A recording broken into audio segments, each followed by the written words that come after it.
Hello everyone, Golu movie वाला me welcome. आज हम सोलो लेवलिंग का सीजन 3 के एपिसोड 10 का रिव्यू करेंगे। आइए इस वीडियो का टारगेट रखते हैं 50 लाइक का और कमेंट करते हुए जाना आपका फेवरेट कौन है। तो चलिए शुरू करते हैं। जेजू आइलैंड के उसी जगह को देखते हैं। मिस्टर चोई कहते हैं कि ये देखो तो इसका मतलब जरूर क्यों न आसपास ही होगी। मिस्टर चोई कहते हैं कि ठीक है, मैं इन सभी एग्स को खत्म कर देता हूँ। तभी मिस चाइन उनको रोकते हुए कहते हैं, वेट एक मिनट, वहाँ पे सामने उस वाले एग को देखो, वो तो काफी ज्यादा बड़ा एग लग रहा है।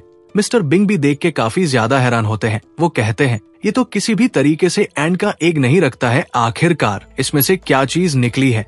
क्या ये कोई रॉयल गार है? तभी उसके आगे कुछ कह पाते उससे पहले ही मिस्टर वेग उसे कहते हैं कि हमारा जो मेन गोल है वो क्यून को हराना है, बाकी सब कुछ भूल जाओ। जेजू वायलन की दूसरी तरफ जो मिस्टर गोटो योजी की ब्रेव टीम, उनमें से जो काफी सारे हंटर्स होते हैं, वो काफी सारे एंट मॉन्स्टर को मार देते हैं। वो लोग भी काफी ज्यादा खुश हो रहे होते हैं क्योंकि वो लोग काफी ज्यादा तेजी था और काफी आसानी से इन एंट को खत्म कर रहे होते हैं। तभी ये लोग देखते हैं कि और भी काफी सारी एंट मॉन्स्टर इन लोगों की तरफ आ रहे हैं और ये सभी लोग काफी ज्यादा खुश हो जाते हैं। वो कहते हैं, हम वो देखो और भी एंट्स आ रहे हैं, चलो इनको खत्म करते हैं। और तभी उनमें से उनके साथ जो दूसरा हंटर आया हुआ होता है उसकी गर्दन कट जाती है, जिनको देखकर बाकी जो हंटर होते हैं वो कहते हैं ये क्या है। और तभी उनमें से एक और जो हंटर होता है उसकी भी गर्दन कट जाती है। और फिर इसी तरीके से यहाँ पर जो तीसरा हंटर होता है वो भी काफी ज्यादा तेजी से ओ एंड मस्टर के ऊपर अटैक करने के लिए जाता है, लेकिन उससे पहले उसकी भी गन कर जाती है और वो भी खत्म हो जाता है। यहाँ पर 3 हंटर एकदम से खत्म हो चुके होते हैं और देखते ही देखते ब्रेव टीम के जो हंटर्स होते हैं वो सभी के सभी मर जाते हैं। इस तरफ हम लोग मिस्टर बेक और उनकी टीम को देखते हैं, जिनके सामने काफी सारे एंड मॉन्स्टर आ जाते हैं जो कि बेसिकली क्यून के रॉयल गार्ड्स थे। और इनमें से हर कोई एस रैंक के हंटर्स जितना पावरफुल था। मिस्टर बेक, मिस चाइन, मिस्टर चोई, बाकी सभी लोग मिलकर यहाँ पर जितने भी आ रहे होते हैं रॉयल गार्ड्स होते हैं, इन सभी को खत्म कर रहे होते हैं। असल में ये जो रॉयल गार्ड्स होते हैं, ये जो बाकी रेगुलर एंड्स हैं उनसे काफी ज्यादा अलग है, क्योंकि इनमें से हर एक बहुत ही ज्यादा ताकतवर है। तभी यहाँ पर जो मिस्टर बिंग होते हैं वो उन सभी लोगों से कहते हैं कि अरे तुम लोग को डरने की जरूरत नहीं है, मैं यहाँ पर तुम लोग को बैकअप देने के लिए तैयार हूँ। क्योंकि मिस्टर बिंग जो थे वो भी एक हंटर हैं, हालांकि एक एस रैंक के हीलर हैं, लेकिन फिर भी उनको हंटिंग जो टेक्निक्स है वो आती है और इसीलिए वो थोड़े बहुत को तो संभाल ही सकते हैं। मिस्टर बिंग इन लोगों को रोकते हैं।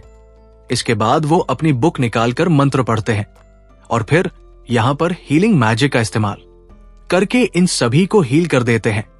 और एक तरह से ये इनके चारों तरफ एक प्रोटेक्शन भी हो जाती है, जिससे कि अब ये लोग उन एंड मॉन्स्टर से अच्छे से लड़ सके। सभी लोग काफी ज्यादा खुश होते हैं क्योंकि सभी लोगों को ऐसा लग रहा होता है कि हमको सिर्फ रिफ्रेश फील नहीं हो रहा है, हमको ऐसा लग रहा है कि हम तो और भी ज्यादा ताकतवर हो गए हैं।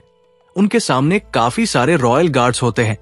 मिस्टर चोई कहते हैं, हम में से हर कोई लगभग 10 एंड को संभालेगा। मिस्टर ब्यूंग कहते हैं, मेरे पास ये रैंक की कॉम्बैट स्किल है, तो चिंता करने की जरूरत नहीं है, 1 या 2 को तो मैं भी संभाल सकता हूँ। तभी मिस्टर बे कहते हैं कि मैं इतना ज्यादा क्रेजी भी नहीं हूँ कि मैं एक हीलर के ऊपर डिपेंड रहूं, तुम सिर्फ पीछे खड़े रहो और हम लोगों को बैकअप देते रहो। इन लोगों को तो मैं संभाल लूं। जेजो एलन के दूसरी तरफ जो दूसरी टीम होती है वो लोग ब्रेव टीम के पास जाते हैं, क्योंकि उनकी जो आवाज थी वो आ नहीं रही होती है, इसलिए इन लोगों को लगता है कि शायद कुछ गड़बड़ है या कोई दिक्कत हो गई है। तो इसीलिए ये लोग यहाँ पर ब्रेव टीम को चेक करने के लिए आ रहे होते हैं काफी ज्यादा तेजी से। जब वो लोग वहां पे जाते हैं तो देखते हैं कि वहां पर जो उनके साथी है वो पड़े हुए हैं। उनके पास क्लोज जाने के बाद उन लोगों को चलता था कि क्या वो तो मर गए, ऐसा तो हो ही नहीं सकता, इम्पॉसिबल। अब ये लोग काफी ज्यादा हैरान होते हैं कि आखिरकार ये किसने किया। वो लोग कुछ सोच पाते हैं, उससे पहले ही बड़ा वाला एंड मॉन्स्टर होता है, वो फिर से आता है और इन लोगों को भी खत्म कर देता है। इसके बाद हम लोग फिर से मिस्टर बेक उनकी टीम को देखते हैं।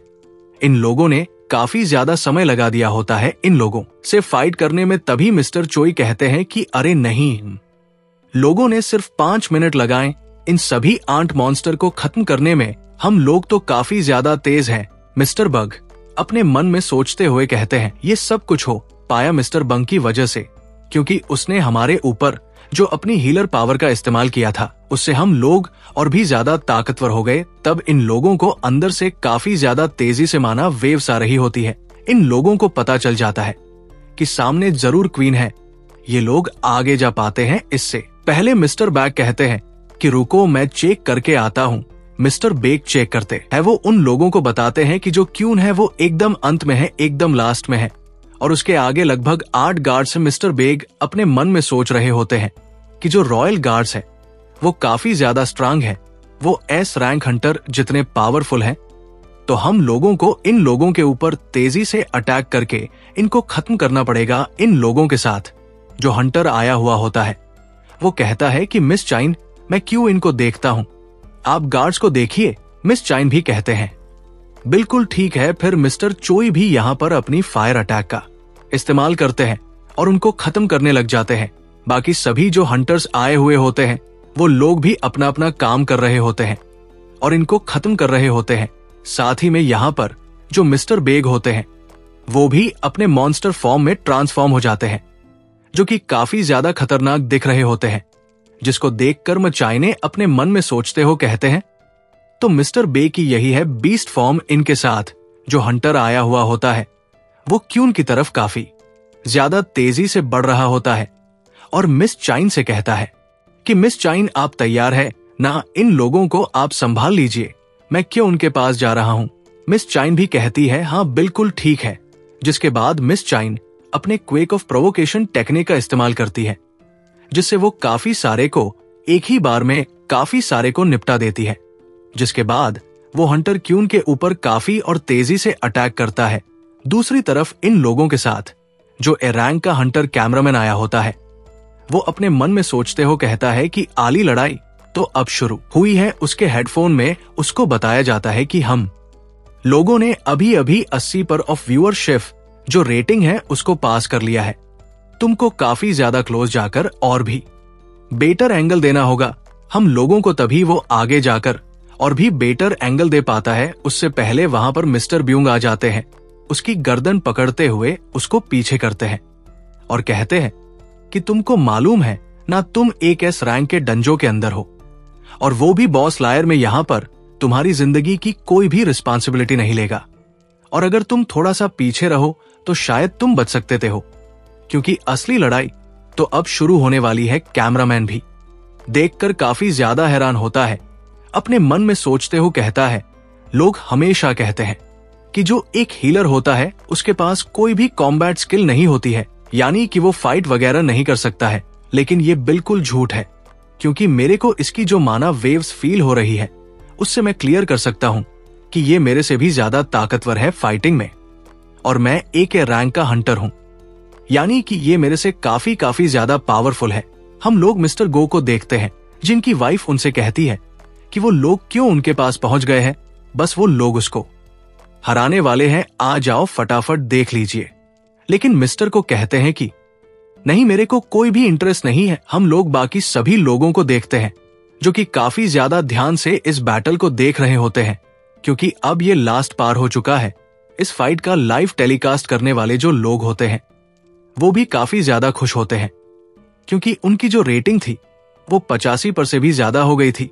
वो लोग काफी ज्यादा खुश होते हैं क्योंकि ये एक नया रिकॉर्ड होता है।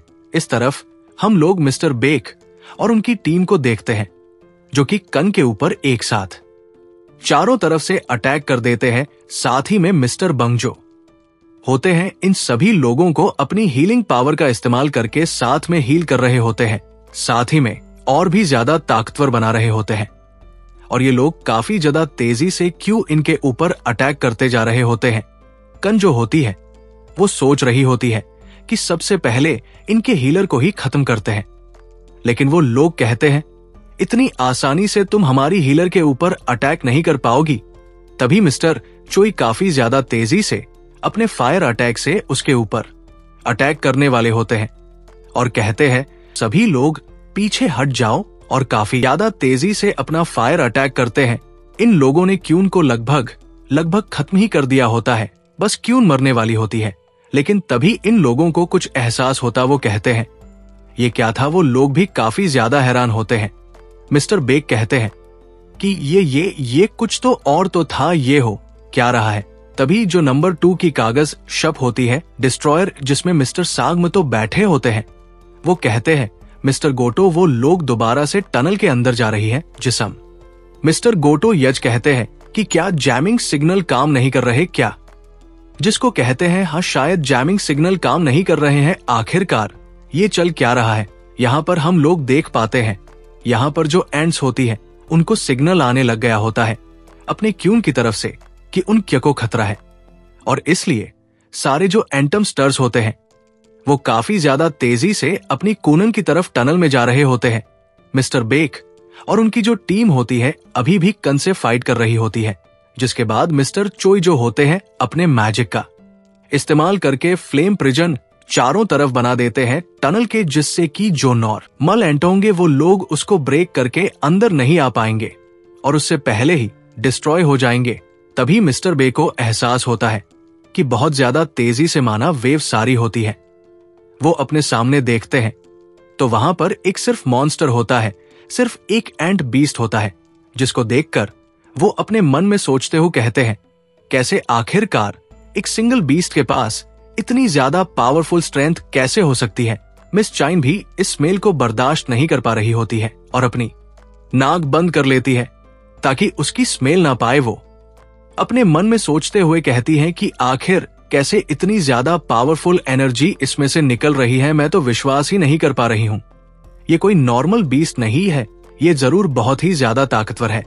बाकी सभी जो हंटर्स होते हैं वो भी उसकी पावर एनर्जी को देखकर काफी ज्यादा हैरान होते हैं और अपने मन में सोच रहे होते हैं कि हमको इसको जल्द से जल्द हराना होगा, क्योंकि हम इसकी पावर के आगे टिक नहीं पाएंगे। वो बीस्ट अपनी क्वीन के पास जाता है। ये बाकी सभी लोग देख के काफी ज्यादा हैरान होते हैं कि आखिरकार ये कर क्या रहा है। तभी वो लोग देखते हैं कि वो जो अपनी क्वीन है उसको कंज्यूम कर गया है, जिसकी वजह से उसके अंदर अपनी क्वीन की जो ताकत है वो भी आ गई है। और जैसे ही मिस चाइन खड़ी होती है वो काफी ज्यादा तेजी से मिस चाइन की तरफ जाता है और उनको घायल कर देता है। मिस चाइन काफी ज्यादा घायल हो जाती है, जिसके बाद ये बीस्ट एक एक करके जितने भी यहाँ पर हंटर्स होते हैं, चाहे वो मिस्टर बेक हो और बाकी सभी जो हंटर्स, उनके ऊपर अटैक करता है और उन लोगों को काफी ज्यादा घायल कर देता है। वो लोग भी देख के काफी ज्यादा हैरान होते हैं कि आखिर कैसे एक बीस्ट इतना ज्यादा पावरफुल कैसे हो सकता है। मिस्टर चोई भी अपनी पावर का इस्तेमाल करते हैं, फ्लेम पावर का, लेकिन उससे भी उसको कोई फर्क नहीं पड़ता है और वो मिस्टर चोई को ही उल्टा घायल कर देता है। सभी लोग ये देख के काफी ज्यादा हैरान होते हैं कि आखिरकार कैसे एक बीस्ट एस रैंक के हंटर से भी ज्यादा ताकतवर हो सकता है। मिस्टर ब्यूंग ये सब कुछ देखकर काफी ज्यादा हैरान होते हैं, जिसके बाद वो अपनी पावर का इस्तेमाल करते हैं और अपने चारों तरफ एक सेल्फ डिफेंस बना लेते हैं और बाकी सभी जो हंटर्स होते हैं उनको भी हील करके उनके चारों तरफ सेल्फ डिफेंस बना देते हैं। और इसके बाद ये लोग हंटर फिर से यहाँ पर उस बीस्ट के ऊपर अटैक करते हैं। बीस्ट समझ जाता है कि सबसे पहले इस हीलर को ही निपटाना पड़ेगा। सबसे पहले वो इन हंटर्स को घायल करता है और मिस्टर ब्यंग के पास जाता है काफी ज्यादा तेजी से और मिस्टर ब्यंग को खत्म कर देता है। मिस्टर बेग ये देखकर काफी ज्यादा हैरान होते हैं, चिल्लाते हुए कहते हैं मिन बुंग नहीं, और उनकी आंखों के सामने ही मिस्टर बिंग मर जाते हैं।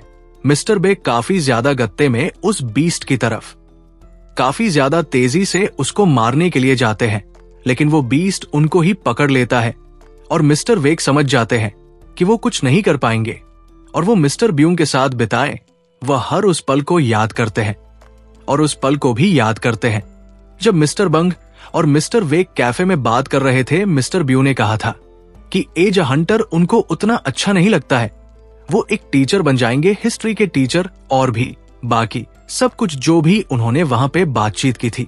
जिसके बाद ये एंड बीस्ट इन लोगों को कहता है कि तुम सभी लोग कमजोर हो, मेरी क्वीन हार गई और तुम्हारे साइड के सारे सोल्जर्स को मानना ये काफी नहीं है। तुम्हारा किंग कौन है जिसपे मिस्टर बैग कहते हैं, क्या किंग, हम लोग बाकी सभी हंटर्स को देखते हैं, जैसे मिस चाइन वो तो घायल पड़ी होती है, बेहोश हो गई होती है। मिस्टर चोई, जिनके शरीर में से खून निकल रहा होता, वो भी काफी ज्यादा घायल हो गए होते हैं और बाकी सभी लोग भी काफी ज्यादा घायल हो गए होते हैं। यहां पर जो सोल्जर होता है, जो कि ये सब कुछ रिकॉर्ड कर रहा होता है, उसकी भी हालत काफी ज्यादा खराब हो गई होती है। वो भी बहुत ज्यादा डर गया होता है। तभी वो एंट बीस्ट कहता है कि बाहर तुम्हारा किंग लगता है, बाहर है, मेरे को बाहर से बहुत ही ज्यादा स्ट्रांग प्रेजेंस आ रही है, वो बाहर ही है। और इसीलिए वो काफी ज्यादा तेजी से वहां से उड़कर बाहर चला जाता है। ये सभी लोग यहां पर काफी ज्यादा घायल होते हैं। मिस्टर बेग कहते हैं, बाहर, क्या ये मिस्टर घोटू यजू के पास गया है? मिस्टर बेग अपने मन में सोचते हो कहते हैं कि हम लोग यहां पर इस तरीके से बैठे नहीं रह सकते हैं, हम लोग को यहां से बाहर निकलना होगा इससे पहले कि वापस आ जाए। तो अभी वो आसमान में देखते हैं तो यहां पर जो टनल के अंदर बाकी सारे जो एंड्स होते हैं वो आ रही होती हैं। वो कहते हैं, नहीं यार, ये एंड्स फिर से आ गई। हम लोग बाहर मिस्टर गोटो योज की जो लास्ट टीम होती है उसको देखते हैं। मिस्टर गोट और यजी उनसे बात कर रहे होते हैं। वो लोग कह रहे होते हैं कि मेरे को बाकी जो दोनों टीम्स हैं उनके सिग्नल्स नहीं आ रहे हैं, उनसे बात जी नहीं हो पा रही, जाकर देखो क्या हो रहा है। वहां पर टीम ब्रावो रिस्पॉन्ड नहीं कर रही है, साथ में जो दूसरी टीम है वो भी रिस्पॉन्ड नहीं कर रही है। मैं भी उसी जगह पे आ रहा हूं। मिस्टर गोटो रिज की जो लास्ट टीम होती है वो उनको बताती है कि हमारे जो काफी सारे हंटर्स हैं वो हमको मरे पड़े पाए हैं यहां पर। हाँ, ये बात सही है। तभी मिस्टर गोटू रिजेक किसी दूसरे से बात करते हैं। Thanks for watching. टारगेट है 100 लाइक्स और 50 कमेंट का, इसको पूरा करते ही जाए।